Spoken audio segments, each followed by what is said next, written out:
Bonjour à tous, bienvenue dans cette rubrique dans la parole de Dieu où nous allons commenter en Jérémie chapitre 1er, le verset 12.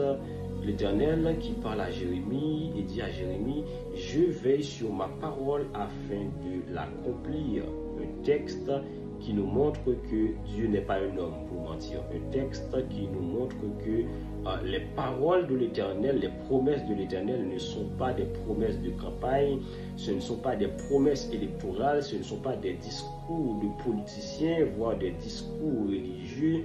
Les paroles de l'Éternel, ce sont des paroles certaines.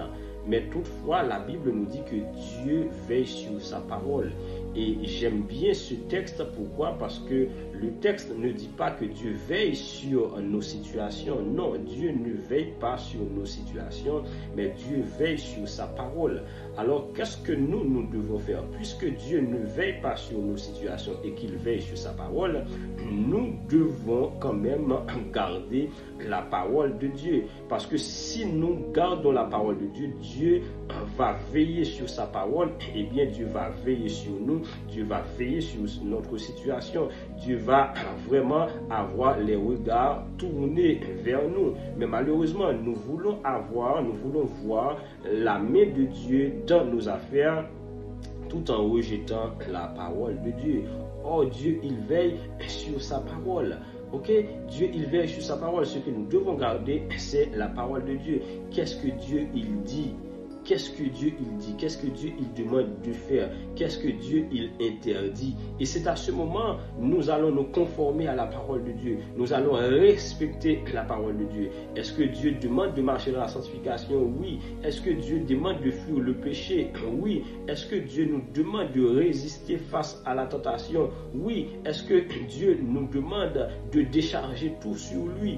Oui. Eh bien, à ce moment, puisque nous avons une bonne connaissance de la parole de Dieu, ce que Dieu dit, ce que Dieu interdit, alors nous allons nous conformer à la parole de Dieu, parce que l'Éternel avait déclaré à Josué que ce livre de la loi ne s'éloigne point de ta bouche. Médite le jour et nuit pour agir fidèlement. C'est-à-dire, oui, nous devons méditer jour et nuit, mais c'est pour agir, c'est pour poser des actions, parce que Dieu veille sur sa parole afin de l'accomplir. Et la Bible dit, c'est alors que tu réussiras dans toutes tes entreprises. Alors, si nous voulons réussir, ce que nous devons garder, c'est la parole de Dieu.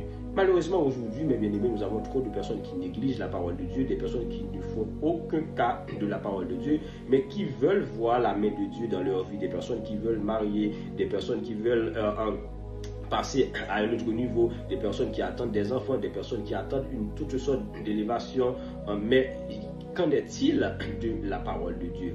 La Bible dit, l'Éternel lui-même de sa bouche, il dit, si vous obéissez à mes commandements, si vous gardez ma parole, et ok, si vous êtes doux, si vous êtes docile, si vous êtes gentil, etc., vous mangerez les meilleurs fruits du pays. Mais malheureusement, qui est docile? Mais malheureusement, qui est doux? Qui est-ce qui fait la volonté de Dieu? Qui est-ce qui est d'accord de respecter ce que Dieu dit, de respecter les interdits, de prendre position pour Dieu?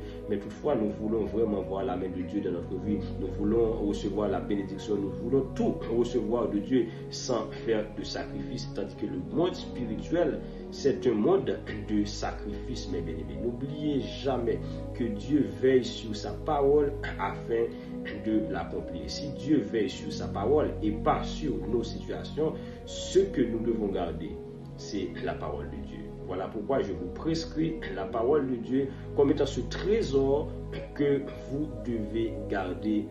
Restez attaché, accroché à la parole de Dieu.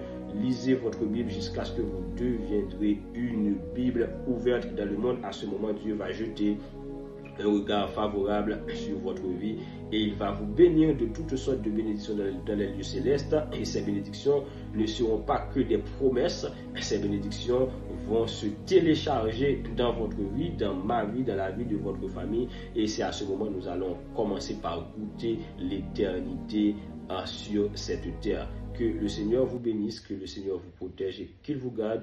Merci encore d'être fidèle à cette rubrique et que le Seigneur vous bénisse abondamment.